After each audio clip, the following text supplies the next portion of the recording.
Good morning, Lehigh. I'm Ariel Ranker, and this is Real Lehigh News, your most trustworthy source for up-to-the-minute coverage of the happenings, politics, and scandals of Lehigh University.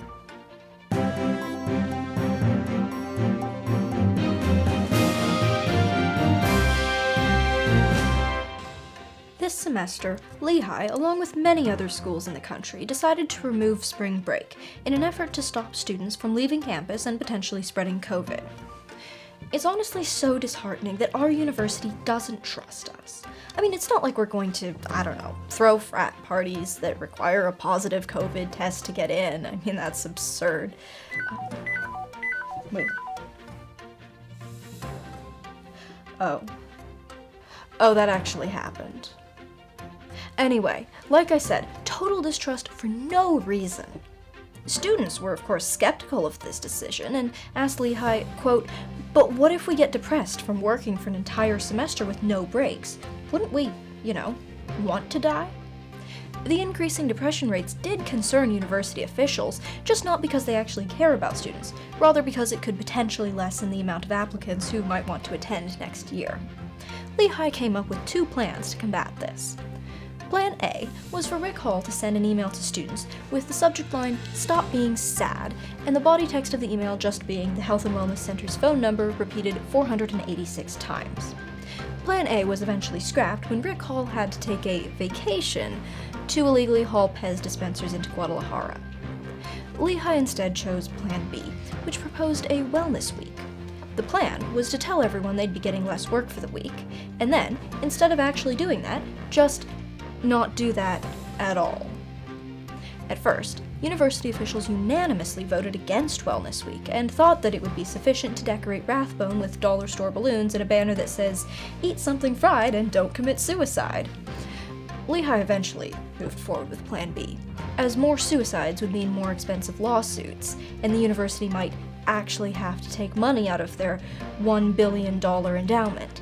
Now that really would be horrifying. The university claimed that Wellness Week is a success, as a whole 13 students reported feeling less stressed that week.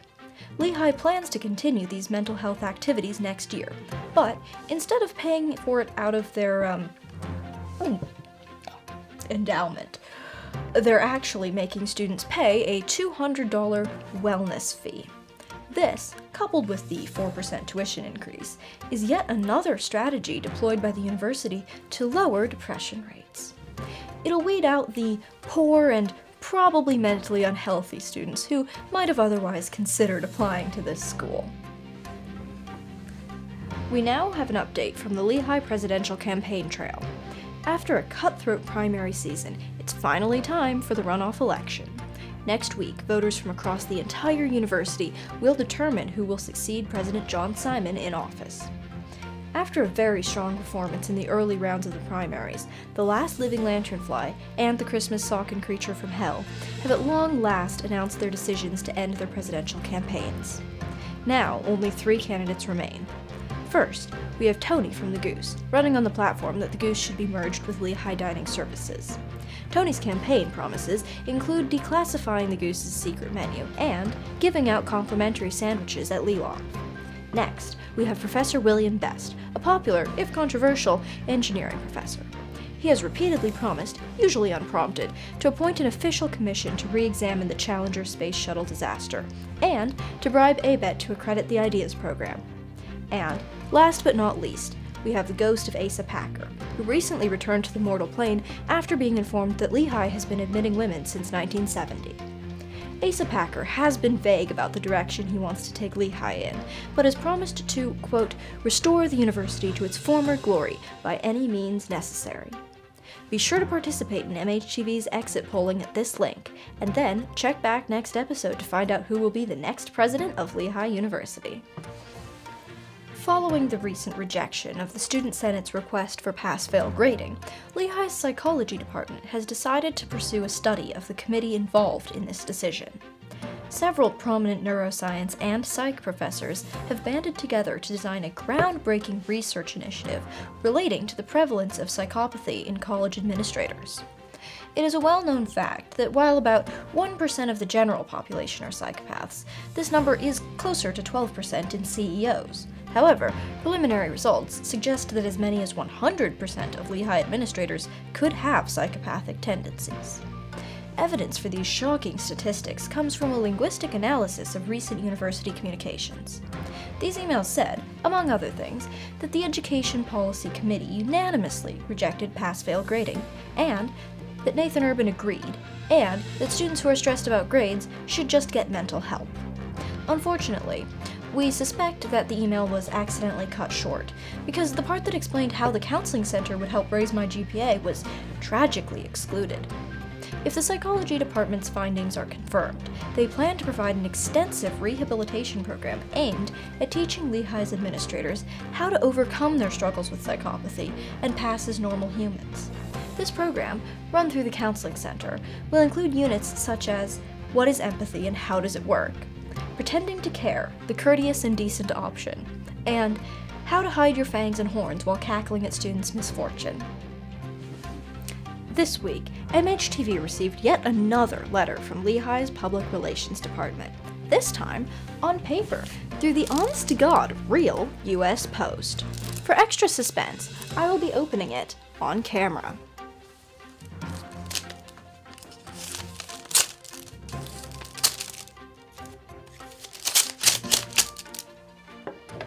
Drumroll, please.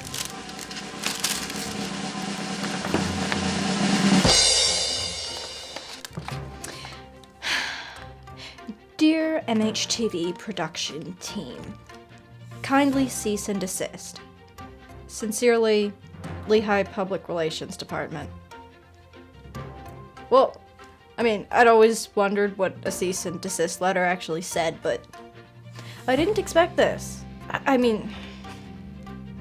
They said kindly cease and desist, so there's that. I actually don't know what to do about this. Is this legally binding? Are they just trying to screw with us now? Anyway, we here at MHTV take our jobs very seriously. We do not plan to cease nor desist, and we will not be doing it kindly. When I left the Brown and White, voluntarily of course, I took a solemn oath to serve real Lehigh news in its place. I am absolutely committed to this fine news outlet for the foreseeable future, as long as I don't find a real job that actually pays me. That's all the news unfit to print. I'm Ariel Ranker. My neighbor's dog is ruining our sound quality, and this has been Real Lehigh News.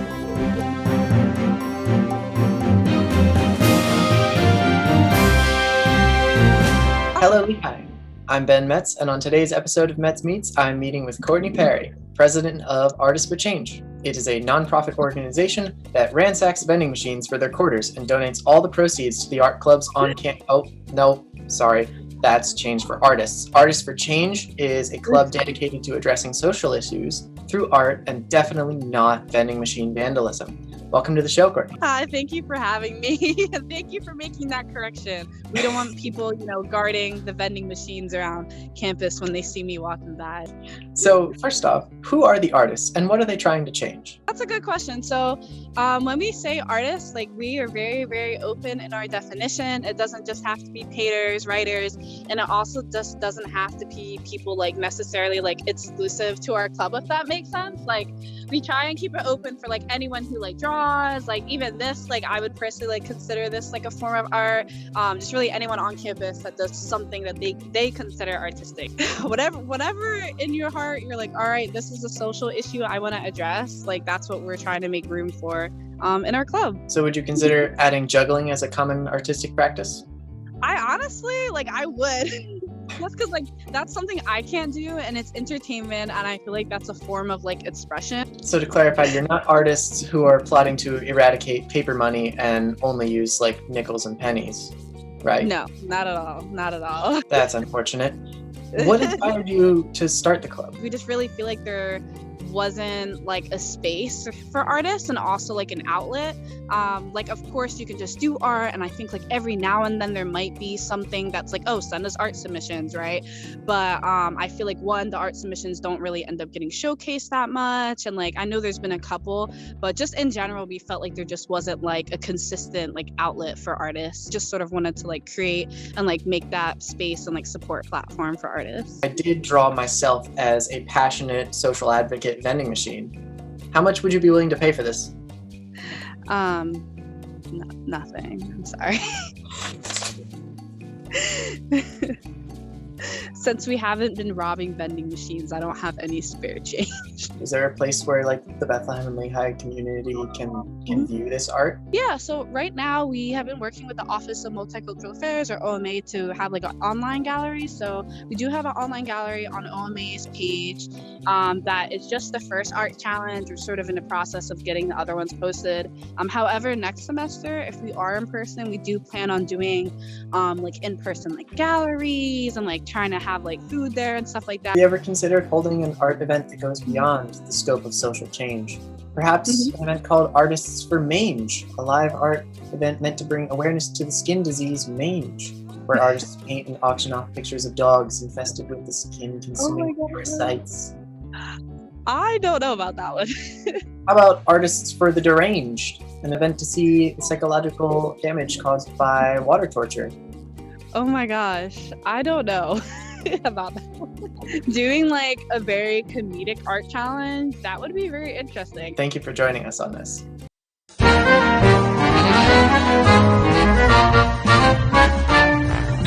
Hi there, my name is Thampoe. I'm a senior here at Lehigh.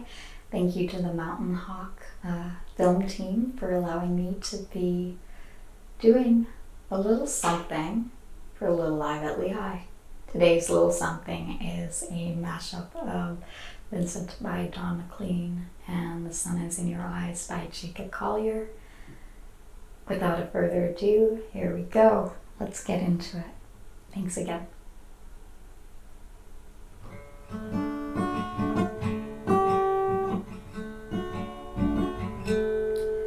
Starry, starry night. Paint your palettes blue and gray. Look out on a summer's day with eyes that know the darkness in my soul. The sun is in your eyes. The sun is in your eyes. Me the cold, throw me the cold, cold water of your smile again. Shadows on the hills, sketch the trees and daffodils.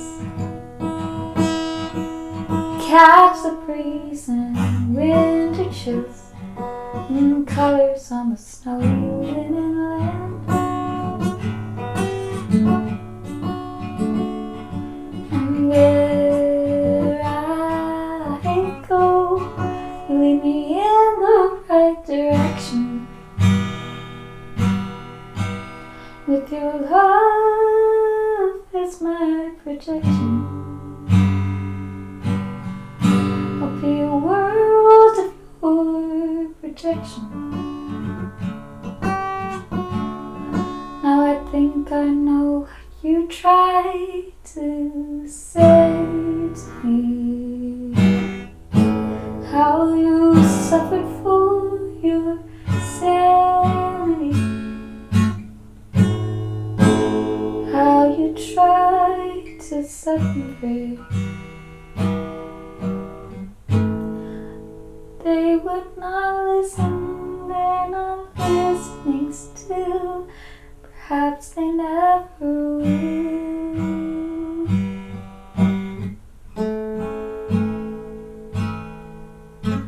Where I go, sing songs of your action. back to your perfection. In my eyes, see a reflection of you. I see you clearly now. I hold you dearly now. The sun is in my eyes.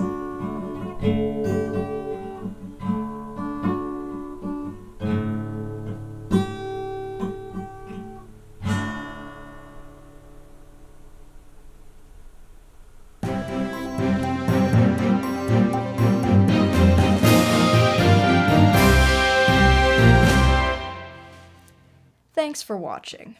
This week's featured comment is by Gregory Lynn, who used up a whole year's worth of comments on our last video. We were going to pick this one, but it's edited, and that's suspicious. What did it say, Connor Green?